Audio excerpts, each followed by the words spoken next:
So ayun, hello. Ay, sakto naman may dumaan.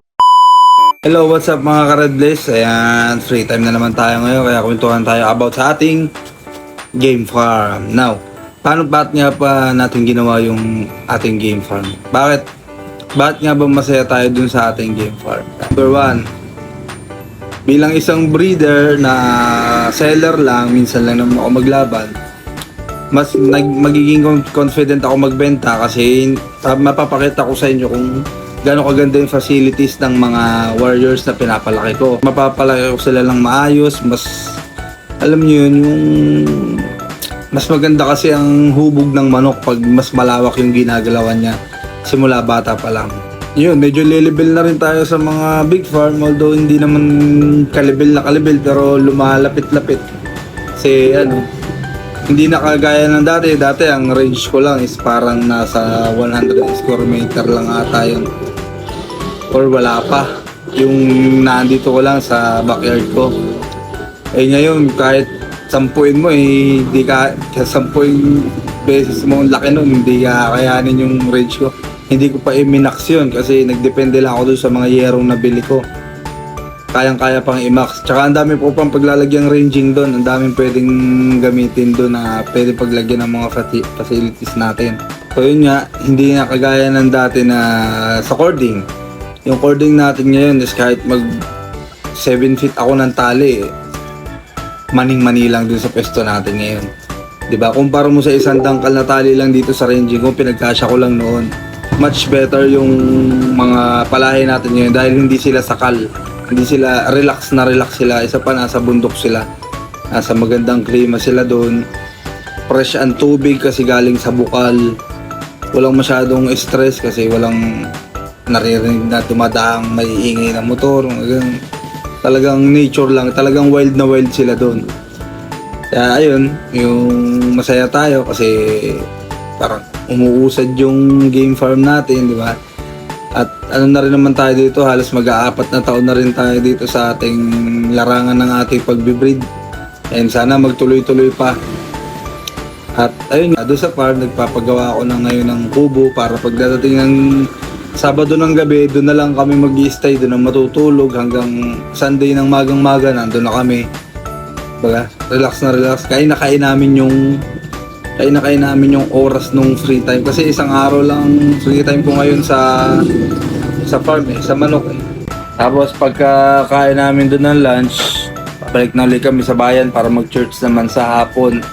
And then tuloy-tuloy na ulit yung isang linggo ko dito sa bayan kasi andito yung hardware. Hindi natin pwede pabayaan to. Ito may mga tao naman tayo doon na pagkakatiwalaan na sila yung nagpapakain ng mga manok.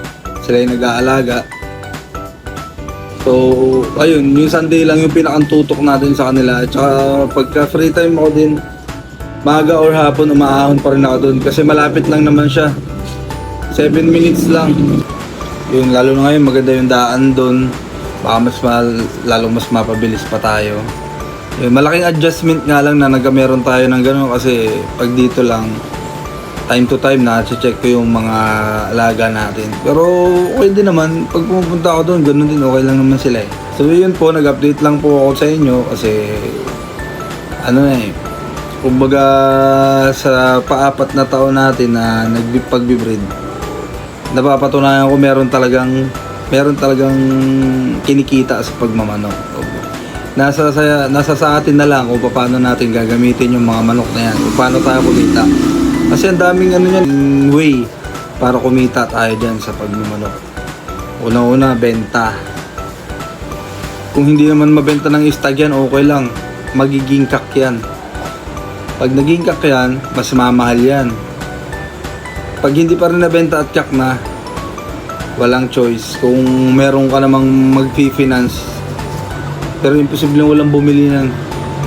Pag nakita pa lang ang palo at ang ganda ng palahi mo, lagi may magtatangkilik.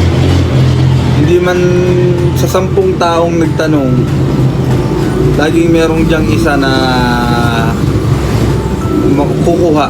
So, damihan nyo yung kausap nyo na tao para alam nyo naman yung mga magsasabong, maraming roomie dyan. Pag na-hype yan, pag nakita niya yung videos mo, ma-hype yan. Siyempre may message na rin yan agad. Oh, sige na, haba ng usapan nyo, pinaliwanag mo na lahat. Ending, hindi rin pala bibili.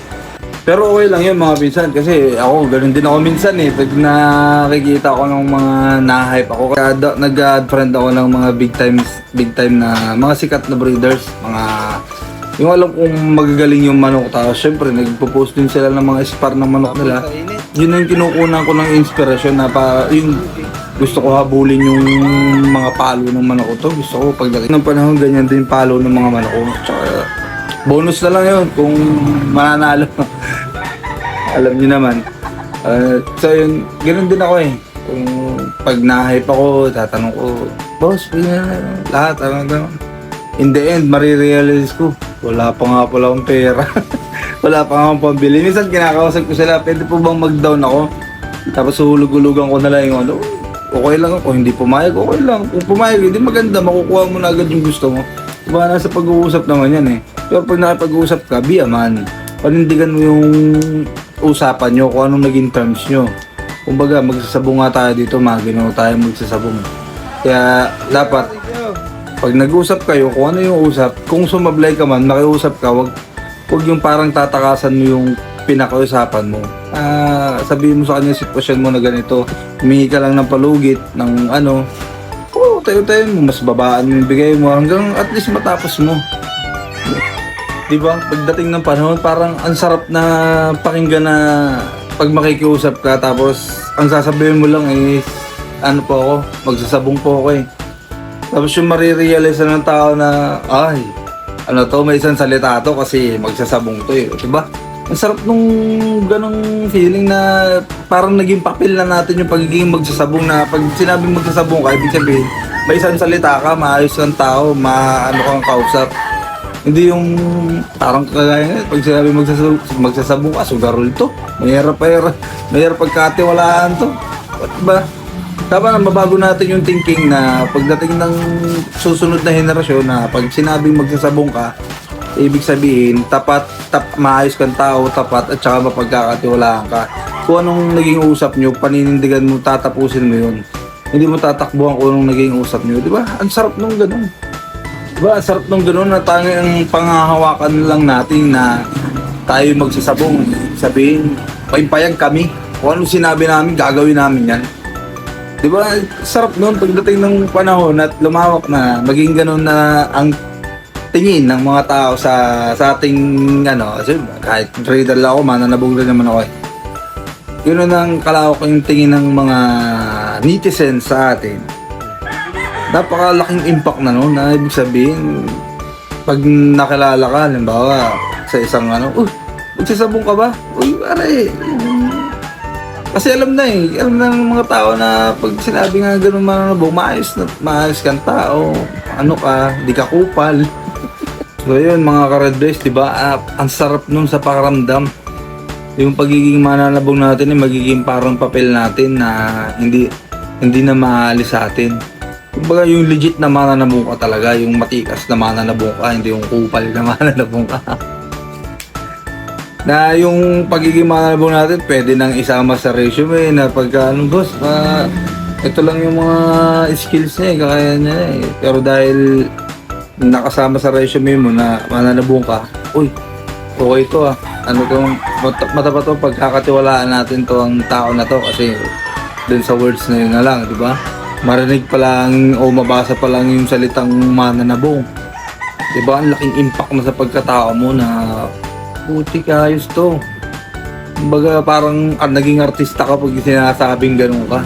Nagsisink in agad sa utak nung nakabasa o nakarinig na okay, parang pumapanatag na galaw, okay, pasok na to. Kasi ang gusto lang naman ng mga bossing natin ay sure tapat at maaasahan. So yun, di ba mga ka-red blaze?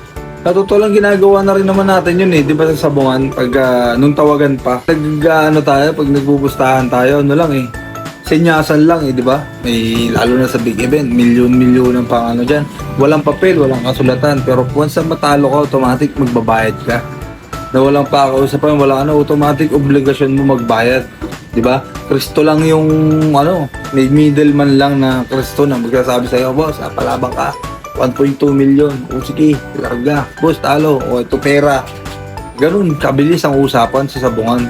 Though meron ding mga makukulit dyan na gumagawa ng mga anomalya, kaya medyo bumababa image ng mga magsasabong.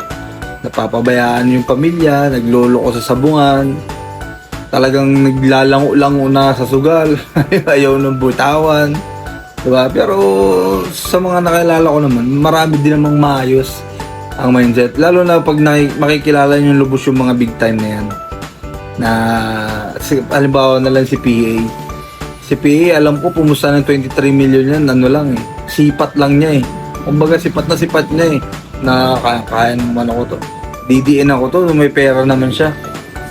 Tapos tama yung hula niya, nanalo siya, pero sunod na pusta niya minimum na uli, kung hindi ako nagkakamali. Hindi ko matandaan kung saan ko narinig yung kwento na to, pero parang ganun yung ginawa niya dun sa event na yun, diba? Thinking ng mga mayayaman, hindi yung lakas-lakas mo magsugal, wala ka namang, hanggang lakas ka lang naman, walang ilalakas. Lumalayo na naman tayo. Mabalik tayo sa breeding, mga ka-red place. Mabalik tayo sa pagiging obligasyon namin sa inyo. So ayan mga ka-red place, yan ang isa sa mga dahilan kung bakit masaya tayo na nagkameron tayo ng malaking ranging, kasi mas magagawa na namin bilang breeder yung obligasyon namin. Lalagaan ng maayos yung mga ibebenta namin o bibigyan namin manok sa mga clients namin. So, mas confident ako, hindi ako mapapahiya, kasi napapakita ko sa inyo na talagang nag-e-effort kami na gumawa ng paraan para lang makapagpalaki ng maayos na manok. Kasi yun naman ang kailangan natin sa laban. Yun ang mga may papangako ko sa inyo, na pag nagtiwala kayo sa amin, hindi namin sisirain yung tiwala nyo. Na kaya binibideo ko at ginagawa ko to, pinapakita ko sa inyo para kita nyo rin na yung mga kukunin yung manok sa amin is talagang hinubog namin at pinalaki namin ng ayos. Siksik ang vitamins, kompleto vaccine yan, tapos magandang facilities. Malawak ang nilakaran nila, ginalawan nila nung bata pa lang. Ang hindi ko lang may papangako sa inyo dyan is kung mananalo yan pagdating ng laban, kasi wala naman dominante sa sabong, alam nyo yan. Kaya yun lang. So what's up mga ka-red lace, meron na naman tayo bagong content ngayon. At naman po doon sa kubo natin na Project One Dream, baka medyo matagal-tagalan yung kubo kasi wala masyadong mag-generate ng pera doon sa mga manok, kasi nga ayaw ko sila i-out ng ganong kabata 2 months na lang naman na pwede na silang i-out, kaya hintay-hintay na lang po tayo mga idol. So yun lang for today. Maraming salamat po kung nakaabot ka dito. Please like and share, at malay mo bigyan kita ng pulit soon. Bye bye.